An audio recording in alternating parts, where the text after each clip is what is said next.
Non filers की category खत्म करके टैक्स ना देने वालों पर 15 पाबंदियां लगाने का फैसला किया गया है। एफबीआर की जानिब से इब्तदाई तौर पर 5 पाबंदियां लगाई जाएंगी। जायदाद, गाड़ियों, बैनुल अक़वामी सफ़र, करंट अकाउंट खोलने पर पाबंदी लगाई जाएगी। टैक्स अदा न करने वाले अफराद म्यूचुअल फंड्स में सरमायाकारी भी नहीं कर सकेंगे। जदीद मशीन लर्निंग और नॉन फाइलर्स की शिनाख्त भी की जाएगी, ज़राए की जानिब से बताया जा रहा है। जबकि वज़ीर आज़म की मंजूरी के बाद बाकायदा ऑर्डिनेंस भी लाया जाएगा।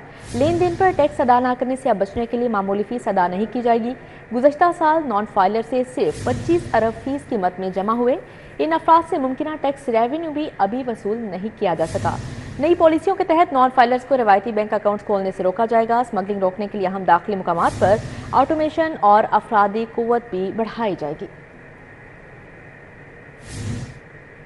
लाहौर के 363 मोजाजात में सरकारी अराजी पर कब्जे। सरकारी जमीन की मालियत तकरीबन 80 अरब के करीब है। काबजीन ने सहूलतकारों की मदद से डेरे डालिए। कैंट, मॉडल टाउन, शालामार में 5000 कनाल जमीन पर कब्जा। सिटी और रायवन तहसील की 2000 कनाल अराजी पर काबजीन बराजमान है।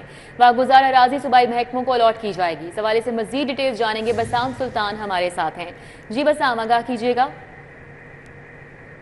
363 मोजाजात में तकरीबन 7000 कनाल सरकारी ज़मीन है जिसको ताहाल जो है वो वागुजार नहीं करवाया जा सका।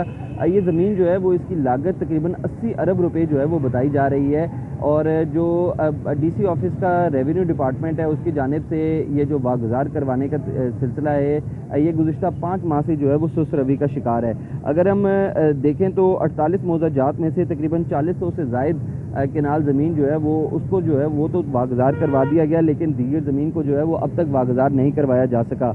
अगर हम देखें तहसील वाइज तो तकरीबन 10 तहसीलों में तहसील कैंट, मॉडल टाउन, शालीमार के अंदर जो है वो 5000 केनाल ज़मीन है जिसको जो है वो ताहाल वागुजार नहीं करवाया जा सका। इसी तरह सिटी और रायवन तहसील में 2000 केनाल ज़मीन है जो अब तक काबजीन के जो है वो कब्ज़े में है। इसी तरह तहसील कैंट के अंदर 14 मोजाजात के अंदर 600 केनाल ज़मीन है। ये तमाम जो ज़िले इंतज़ामिया लाहौर को जो सूबाई अराजी है ये महकमों को अलॉट करने का जो है वो कहा गया है और जल्द अज जल्द जो है वो इस ज़मीन को वागुजार करवा के ये जो मुतलका महकमे हैं उनको जो है वो इस ज़मीन को अलॉट किया जाएगा ताकि इसको सरकारी कामों में जो है वो ज़ेर इस्तेमाल लाया जा सके। ठीक है वसाम सुल्तान, बहुत शुक्रिया आपका।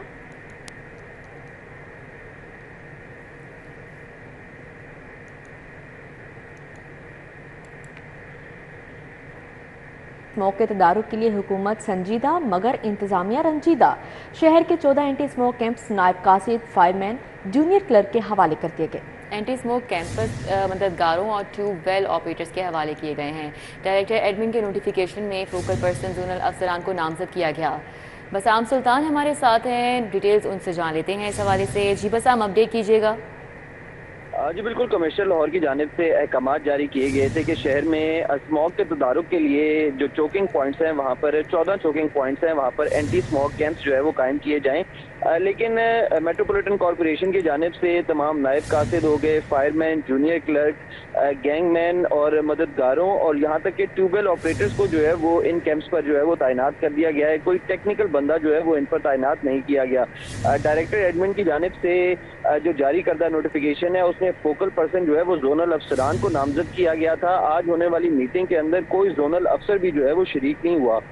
स्मोक के पेश नज़र जो है वो शहर के अंदर 14 पॉइंट्स पे नॉन टेक्निकल मुलाजमीन को जो है उनके सपोर्ट कर दिया गया है। लोअर माल दाता दरबार पर जो स्मोक कैंप है वहाँ पर गैंगमैन और जूनियर क्लर्क के हवाले कर दिया गया है। इसी तरह अहम तरीन पॉइंट जो उर्दू बाजार का है वहाँ पर नायब कासिद और इन्फोर्समेंट इंस्पेक्टर जो है उनके हवाले कर दिया गया है। मुगलपुरा रामगढ़ का जो पॉइंट है उसका वहाँ पर भी जो है वो फायरमैन, इन्फोर्समेंट इंस्पेक्टर और जूनियर क्लर्क को जो है वो तैनात किया गया है। इसी तरह आबिद मार्केट में गैंगमैन, नायब कासिद और जूनियर क्लर्क को जो है वो ये भी पॉइंट उनके हवाले और तमाम पॉइंट जो है वहाँ पर जूनियर जो मुलाजमीन है उनको तैनात किया गया है। ठीक है बसाम सुल्तान, बहुत शुक्रिया आपका। अभी आपको बताएं, ज्यादती के मुकदमात में DNA टेस्ट करने के खिलाफ दरख्वास्त। मेडिकल टेस्ट इकदाम बारे आइंदा समात पर तफसीली रिपोर्ट तलब कर ली गई है। हाईकोर्ट ने एंटी रेप एक्ट पर अमल दरामद की रिपोर्ट भी तलब कर ली है। तफ्तीश के लिए खातून तफ्तीशी ऑफिसर को तैनात किया गया या नहीं, आइंदा समात पर जामिया रिपोर्ट अदालत में पेश की जाए।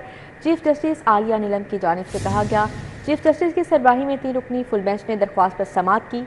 3 रुकनी बेंच में जस्टिस फारूक हैदर और जस्टिस अली जिया बाजवा भी शामिल थे। अगर कानून पर मुकम्मल अमल दरामद हो तो आधे केसेस खत्म हो जाएं। चीफ जस्टिस आलिया नीलम ने कहा, एंटी रेप एक्ट पर अमल दरामद न होने से पूरा निज़ाम मुतासिर हो रहा है। एक गलत रिपोर्ट पूरे निज़ाम को महफूज कर देती है। मजीद कहा, मुजरिम को भी पता चल जाता है कि कैसे निज़ाम को धोखा दिया जा सकता है। अगली बार वो ज़्यादा चालाकी से जुर्म करता है और इस टेस्ट के लिए माहिर डॉक्टर क्यों नहीं रखे जाते। कमसिन बच्चे के साथ ज्यादती केस में कानून मुख्तलिफ हो जाता है। एडवोकेट जनरल की जानिब से कहा गया, इसके लिए रूल्स बनाए जा रहे हैं। हमने देखना है कि तहकीकात में सैंपल किस तरह इकट्ठे किए जाते हैं। इसके लिए SOPs बने हैं तो कहाँ हैं, हम तक क्यों नहीं पहुंचे। एंटी रेप एक्ट पर अमल दरामद से 50% केस खत्म हो सकते हैं। चीफ जस्टिस आलिया नीलम की जानिब से कहा गया। मजीद कहा, प्रोसिक्यूशन एंटी रेप एक्ट पर कहां तक अमल पैरा है। आपकी तहकीकाती टीम में खातून भी होनी चाहिए थी, जिसे खत्म कर दिया गया। ज्यादती केस में तफ्तीश मर्द पुलिस ऑफिसर कर रहे हैं। ज्यादती केस में तफ्तीशी टीम में खातून ऑफिसर को जरूर शामिल किया जाए। देखना होगा कि मुतासरा डॉक्टर ज्यादती केस में स्पेशलिस्ट भी है या नहीं। ये हसास मामला है। डॉक्टर की गलत रिपोर्ट सोसाइटी को बर्बाद कर सकती है। खातून के टेस्ट करने वाले डॉक्टर स्पेशलिस्ट हैं या नहीं, रिपोर्ट पेश करें। अदालत की जानिब से ये सामने आया है। काना जलसे में हमाद अजहर को पुलिस हिरासत से फरार कराने का केस PTI रहनुमा आलिया हमजा और शेख इम्तियाज की 19 अक्टूबर तक उबूरी जमानत मंजूर कर ली गई। एडिशनल सेशन जज मोहम्मद जुबैर गौरी ने उबूरी दरख्वास्तें जमानतों पर समाअत की। सेशन अदालत ने कान्हा पुलिस से मुकदमे का रिकॉर्ड तलब कर लिया है। तहरीक इंसाफ के अफजाल पहाड़ की अबूरी जमानत पर समाअत 19 अक्टूबर तक मुलतवी कर दी गई है। इस हवाले से मजीद क्या तफसीलात हैं, जानते हैं शाहीन अतीक से। जी शाहीन अतीक, अपडेट कीजिएगा। जी, एडिशनल सेशन जज हबीब गौरी की अदालत में आज आलिया हमजा और शेख इम्तियाज, इन दोनों ने अपनी अबूरी जमानतें दायर की, जिस पर अदालत ने इनकी अबूरी जमानत मंजूर करते हुए कान्हा पुलिस से जो है वो रिपोर्ट 19 तारीख के लिए तलब कर ली है। अदालत में इनके ऊपर ये इल्ज़ाम था कि इन्होंने हमाद अजहर जो तहरीक इंसाफ के हैं उनको मफरूर कराने में मदद उनकी की और पुलिस से हाथापाई की थी, जिस पर इनके खिलाफ जो है वो पर्चा दर्ज कराया गया। इन्होंने जलसा तहरीक इंसाफ का मुआशी मंडी में हो रहा था, वहाँ पर हमाद अजहर जो है वो आए, जिनको पुलिस ने पकड़ लिया। आलिया हमजा और इम्तियाज शेख और इसके अलावा दीगर 40 के करीब अफराद थे, उन्होंने जो है वो रुकावट पैदा की और उनको वहाँ से भगा दिया। ये कान्हा पुलिस ने पर्चा दर्ज इनके खिलाफ करवाया था। आज अदालत में ये पेश हुए और इन्होंने अपनी अबूरी जमानतें जो है 19 तक कर दी हैं। ठीक है, बहुत शुक्रिया। हमारे साथ शाहीन अतीक अपडेट कर रहे थे।